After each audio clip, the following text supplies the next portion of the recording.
Savoir et comprendre les plus récentes nouvelles qui nous touchent. Décidément, Alexandre, la mauvaise presse, le dommage réputationnel entourant WestJet se poursuit. Et on a à la une du journal ce matin une histoire incroyable d'une famille de 14, des Québécois, qui sont coincés au Mexique. Ouais, c'est pas parce que ça a duré moins de 24 heures, cette grève-là, que les impacts se font pas sentir sur le terrain. Puis un exemple, assez intense, merci. La famille de Madame Josée Pelletier, 52 ans, vient de Drummondville. C'est une famille d'accueil pour 5 petites filles de la DPJ qui sont en 7 mois, entre 7 mois et 7 ans. Okay? Eux autres sont au Mexique, sont 14. Et là, il y a évidemment la grève qui est déclenchée dimanche. Lundi, entente de principe. On attend bien évidemment que ce soit signé toujours. Mais là, c'est au-dessus de 300 vols qui ont été annulés et on continue d'annuler des vols quand même. Même dans la journée hier de mardi, 16 autres l'ont été parce qu'on n'a pas été capable de redistribuer les pilotes partout. Et là, on comprend pour la famille, à 7 heures le matin, lundi, à quelques heures à peine du vol, que c'est fini, que tout a été annulé. Et là, on n'a pas de nouvelles de l'agence de voyage. Le lobby de l'hôtel, eux, disent, écoutez, ça va être 3000 $ US la nuit pour 4 chambres à vos frais. Ça a déjà coûté au-dessus de 22 000 $ à la famille parce qu'ils voulaient absolument amener les petites de la DPJ puis tout le monde, toute la famille au grand complet. Là, ils ont dû louer une villa pour l'instant à 500 $ la nuit parce que ça leur permet au minimum de faire du lavage puis d'être capable de rester un peu plus longtemps. Mais là, ce qu'on comprend, c'est que ça va être le cauchemar à revenir. Parce qu'imaginez, il faut trouver 14 sièges dans le même avion. Là, il y a comme une compagnie qui a proposé à juste le fils de 15 ans d'avoir des billets. Là, ça n'a comme pas de bon sens parce que personne là-dedans a une autorisation parentale de pouvoir voyager tout seul. On veut ramener tout le groupe d'un coup. Déjà, les 5 titres de la DPJ ont manqué la visite pour voir leurs parents biologiques.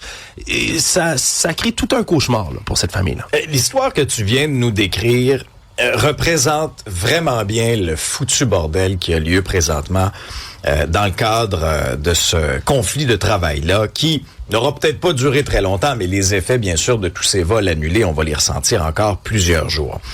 Dans l'article de Julien McEvoy, puis notre collègue Denis Thériault du bureau d'enquête, il y a une phrase qui m'a vraiment marqué. Okay? Je vous la lis. Sur place, aucun représentant de Sunwing et de Nexus Store n'a pu être trouvé. Okay? Fait que là, tu sais, on va tous se reconnaître, là.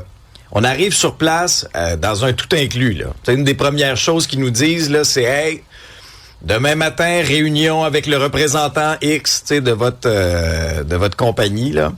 De votre transporteur. Puis là, pour vous expliquer, là, tu sais, les règles de l'hôtel, puis après ça, coudonc, ils servent à quoi, ces représentants-là, là? C'est-tu juste à vendre des listes d'excursions en catamaran? Puis non, mais ils sont où, ces gens-là, lorsqu'on a besoin d'eux? Là, on est face à une situation, là, OK, où là, tu sais, ils sont 14, là. Tu sais, ils sont 14. Il y a des jeunes enfants. Puis là, après ça, t'essaies de trouver le représentant, là, tu sais, de Sunwing, WestJet sur place. Il est pas là. Mais pour nous vendre des cochonneries, là, ça, ils sont là, par exemple. Ah, ça, là, ils vont t'en vendre, là. Tu sais, des petites... petite baignade d'incénoté, là, puis... venez sur le catamaran, venez, 200 pièces US, vous allez voir. Mais quand vient le temps de nous sortir du trouble, où sont ces gens-là? Moi, c'est la réaction, puis depuis le début... Je vous le dis, là, cette compagnie-là sous-estime les dommages réputationnels. On ne peut pas traiter les gens de cette façon-là. Tu peux pas, moi, d'une part, là, vouloir me siphonner mon argent, là, quand je pars en vacances. Puis après ça, lorsqu'une crise survient, puis, je veux dire, c'est dans l'actualité depuis quelques jours, là, ça fait combien de temps qu'on vous en parle, là, qu'il y avait potentiellement un conflit de travail entre les agents de bord et WestJet dans la nuit de samedi à dimanche. C'est pas... moi, je mets pas ça dans la même catégorie qu'une catastrophe naturelle, je sais pas moi, un accident terrible dans l'aviation qui frappe, c'est quelque chose qui est imprévisible, ou en tout cas, là, dans ce cas-ci, je veux dire, les négociations piétinaient, ça marchait pas à moitié, il y avait un préavis de grève, tu sais, un vote de grève avant, tu sais, t'as un crescendo, là, tu le vois venir, là. Fait que laisser poireauter des gens pendant des heures et des heures sur la ligne, inacceptable. Ne pas proposer d'itinéraire qui fait du sens aux gens qui sont à l'extérieur, que vous avez abandonnés à l'autre bout du monde, inacceptable. Dans le cas de cette famille-là, là, ça va lui coûter combien au total? Puis pas juste en coût, en stress, imaginez, là.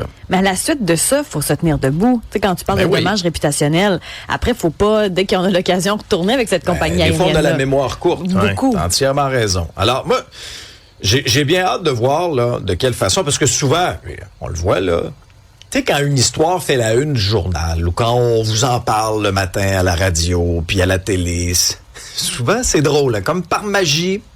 Il y a un relationniste qui se réveille, là. Puis on n'aime pas ça, là, faire la une du journal comme ça. Ben, hâte de voir, moi, ce qui va se passer à cette famille-là. On va leur parler d'ailleurs un peu plus tard à l'émission.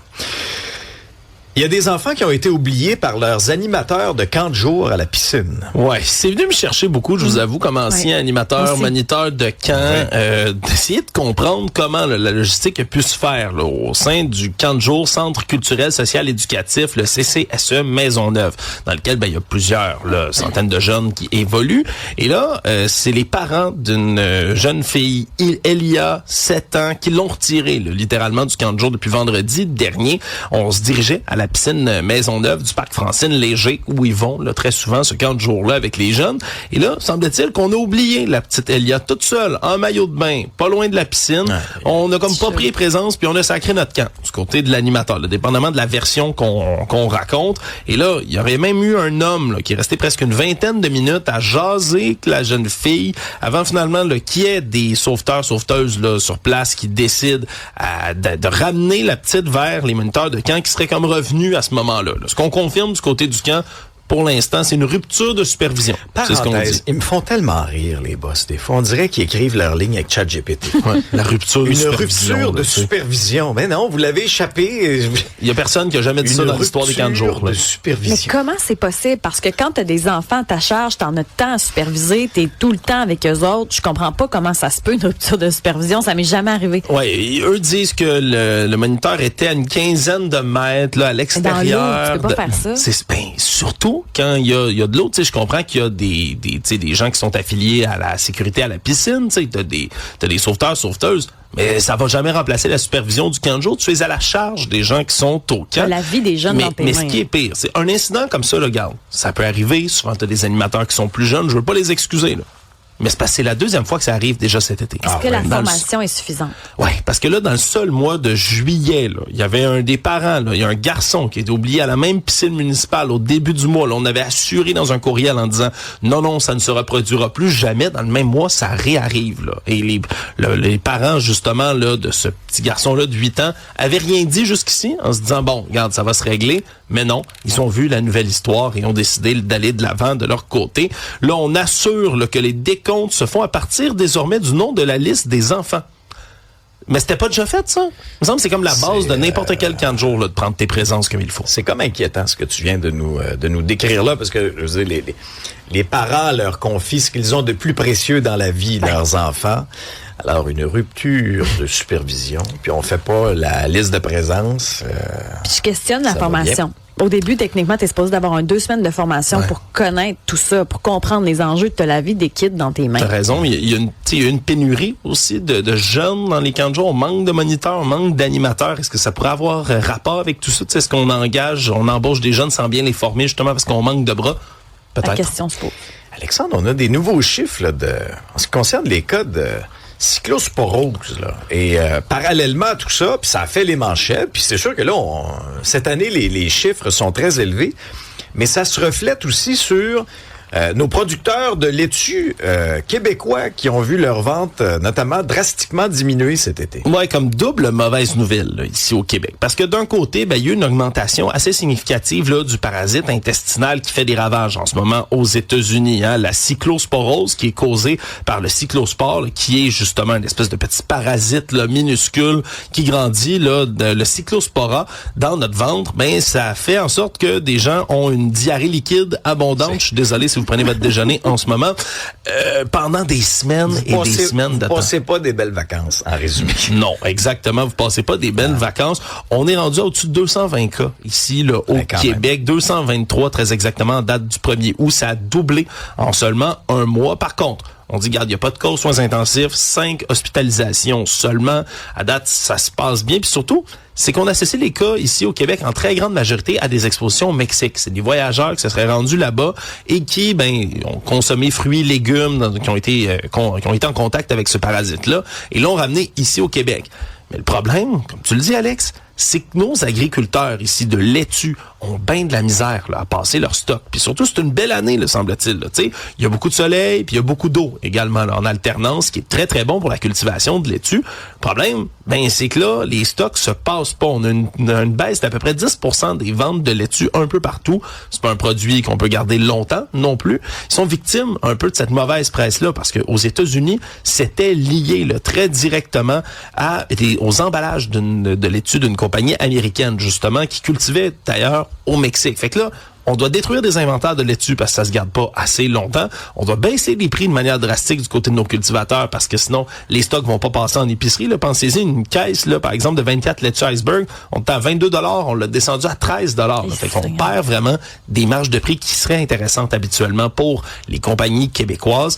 Non, c'est assez triste de voir tout ça, mais aux États-Unis, on peut comprendre que le phénomène a fait peur. Là. C'est au-dessus d'une dizaine de milliers d'Américains là, qui sont touchés, qui ont été malades, minimum 2 qui sont morts même de ce parasite-là. Je suis pas nécessairement surpris qu'il y ait eu un petit changement dans les habitudes de consommation, mais peut-être pas de cette ampleur-là. Tu sais, 10% de la vente de laitue québécoise cet été, puis on comprend là, lorsque les saisons sont de plus en plus courtes et extrêmement importantes. Moins 10% au niveau de ton chiffre d'affaires, de tes ventes, c'est sûr que c'est majeur. Faut quand même mettre les choses aussi en perspective. C'est-à-dire, puis c'est bien expliqué dans l'article du journal, ici, là, les normes, c'est pas du tout la même chose qu'au Mexique. Là. Non. On nous explique, entre autres, que les laitues en serre sont arrosées avec de l'eau potable qui est filtrée aux rayons ultraviolets. Ça détruit les microbes. Puis le fameux parasite, là, Cyclospora, se développe beaucoup aussi avec la chaleur, avec la météo. Ouais. Là. On parle de 7 jours de chaleur de plus de 22 degrés. Alors au Canada, on peut avoir quand même des belles séquences de beau temps, là. Mais il faut quand même faire la différence entre des produits qui viennent de l'extérieur et des pratiques agricoles qui, des fois, disons, laissent à désirer, sont un petit peu plus lousses, versus nos pratiques à nous. Moi, je n'ai pas changé mes méthodes. C'est la référence. Je suis pas le moins hypochondriaque de la gang, là. C'est la référence en purée de la station. On a pris les habitudes pendant la pandémie, pendant les tarifs. Exact. Il lave sa laitue au purel. Ben oui, mais depuis un petit goût avec du vinaigre balsamique, c'est bon. Tu sais, depuis les tarifs, on a commencé à regarder d'où viennent nos produits. Continuons de faire ça quand il y a des cas comme ceux-là. Ah, t'as entièrement raison. Soutien à domicile Québec qui élargit finalement les projets vitrines à 9 régions. Oui, parce qu'il y avait 3 régions qui bénéficiaient déjà là, de ces premiers essais du programme d'exonération financière pour les services d'aide domestique. Là, que ça mange en hiver, tout ça, mais c'est des personnes qui sont en perte d'autonomie, qui ont besoin là, d'avoir de l'aide à domicile, mais qui peuvent contourner le réseau de la santé. Imaginez-vous donc, ils sont pas obligés de passer par là. Ils peuvent contacter directement des entreprises d'économie sociale là, pour venir faire, par exemple, entretien ménager, hygiène, préparer des repas, faire le lavage, par exemple. Tout ça, ils peuvent bénéficier là, max 15 heures par semaine d'aide à des tarifs qui peuvent être réduits là, selon les revenus jusqu'à 8,70 $. Puis pendant ce temps-là, le gouvernement, lui, va payer 34,30 $ les mêmes services, va compenser les entreprises d'économie sociale qui font tout ça. On en avait à Alma, Rimouski, Belleuil. Ça a tellement bien été que l'on va Bas-Saint-Laurent, Saguenay, Lac-Saint-Jean et Montérégie en septembre. À partir d'octobre, Laval, Lanaudière et les Laurentides vont bénéficier. Novembre, Abitibi, Outaouais et Chaudière-Appalaches. Donc, on voit ça comme une très bonne nouvelle là, pour les gens qui ont besoin d'aide à domicile. Évidemment, quand c'est un plus gros soutien, plus important, on va quand même passer par le réseau de la santé, mais ça permet de délester quand même le réseau un tout petit peu. Scène culturelle et sportive, on va faire ça en gang. Isabelle, il y avait un grand absent à l'Omnium Banque Nationale.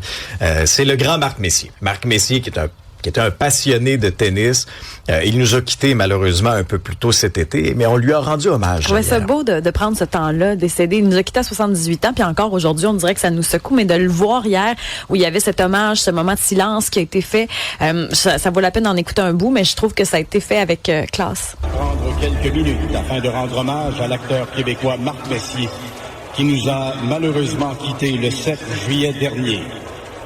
Figure marquante du paysage culturel québécois, Marc Messier était également un grand passionné de tennis. Fidèle amateur de notre tournoi pendant de nombreuses années. Ils ont projeté sa photo avec son nom, la raquette à la main. Après ça, il y a des jeunes qui ont fait leur entrée avec les chandails des boys. Ils se sont placés dans le cours central. Puis après ça, ils ont levé la casquette comme une salutation de scène là, au théâtre. Je trouve que ça a été bien fait. Puis il mentionne dans l'hommage, Marc Messier a déjà été porte-parole de l'événement en 1999. C'était Eugène Lapierre qui l'avait recruté dans le temps. Puis c'était la volonté de prendre des gens du domaine artistique pour lier avec le sport. Il y a Claude Meunier qui l'avait fait l'année d'avant. Puis c'est un passionné, on l'a vu dans différentes photos, il a participé à plusieurs tournois, il était là comme spectateur aussi, il a été très très impliqué à l'Omnium Banque Nationale, donc je trouvais ça le fun qu'ils aient pu faire ça, puis il semblerait qu'il y avait un style de joueur pas trop compétitif, donc c'était pas le genre de joueur à péter sa raquette quand ça se fonctionnait pas bien. Je trouve ça le fun parce que tu sais, il n'y a pas eu de funérailles nationales, je sais que ça en secoue quelques-uns, il n'y a pas de réglementation claire avec ça, mais je trouve que de l'avoir fait au Temple de la Renommée, juste pour rire, de le faire à l'Omnium, puis il y aura peut-être d'autres occasions de le faire, ça nous permet de se rappeler l'importance qu'il avait. Oui, c'est un très beau geste de la part de l'organisation. Ça démontre aussi toute la classe de cette organisation-là. Et sur le terrain, Alexandre, il y a quelque chose qui me marque de plus en plus, là, puis on l'a vu dans le passé aussi chez les femmes. Tu sais, rappelez-vous, là, Leila Fernandez, l'année passée, elle est arrivée brûlée au tournoi, se fait sortir rapidement. Là, c'est pratiquement la même chose qui est arrivée avec Shapovalov hier. Puis même le parcours de Diallo s'est terminé de façon assez abrupte hier soir. C'est spécial de savoir que le dernier Canadien en liste en simple, c'est Félix Auger-Aliassime, puis il n'a pas joué encore. Non, comment il va jouer ce soir, et donc c'est déjà beaucoup de déception pour les amateurs québécois, canadiens là, qui venaient pour voir leur égérie ici, à commencer par Denis Shapovalov plutôt hier, qui était embêté déjà. Là, il l'avait dit avant même de commencer son match, qu'il avait dû compenser là, dans le dernier tournoi qu'il avait mené un peu plus là, pour une jambe, une petite faiblesse d'un jambe, c'était retombé sur sa cheville et là hier a dû déclarer forfait là, durant le match. Donc déjà un Canadien qui tombait au combat, puis là finalement c'est Gabriel Diallo qui perd sa première manche au deuxième tour, 6-4. Là après ça continue à bouger, même si on voit qu'il y a une douleur là, qui s'en vient dans sa jambe gauche après avoir fait un service.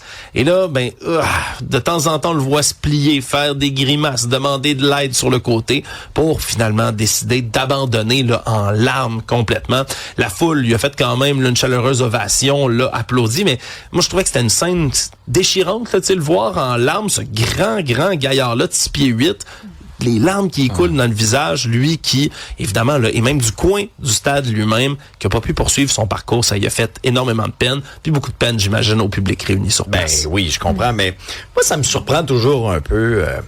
Puis, bon, prenons l'exemple de Shapovalov, là, c'est ton tournoi, dans le sens que c'est, tu sais, t'es Canadien, c'est l'Omnium Banque Nationale, ça se passe dans ta cour, ça se passe chez vous. Des fois, moi, je me questionne aussi sur le choix. Mais, on sait que le calendrier est très, très, très condensé là, au niveau du tennis, puis ils sont très, très sollicités. Là. Puis souvent, le tournoi précédent est même pas terminé, qu'après ça, le prochain commence. Est-ce qu'il faudrait peut-être prioriser davantage? Je me suis posé la question l'année passée avec Leila Fernandez. Je me la pose encore avec Shapovalov. Tu sais, quand tu sens là, que t'as une blessure ou quoi que ce soit, bon, on comprend que Shapovalov, il avait remporté Los Cabos l'année passée, voulait défendre son titre. Mais là, tu sais, c'est comme au détriment de ton tournoi chez toi. Ouais. Puis, force est d'admettre que dans les dernières années, nos Canadiens se font sortir, là, mais rapidement. Moi, l'année passée, j'étais là pour Leila. C'était expéditif, là. C'était complètement... elle venait de gagner Washington. Après ça, bang, elle se fait sortir lors de son premier match. C'est malheureux. C'est malheureux pour les partisans. On les place pas dans des conditions favorables. Non, pas du tout. Non, pas du tout. Mais des fois, peut-être que eux, dans le choix des tournois, il y aurait peut-être moyen de prioriser l'événement ici. En tout cas. Là, tous nos espoirs maintenant sont sur les épaules de Félix Auger-Aliassime ce soir.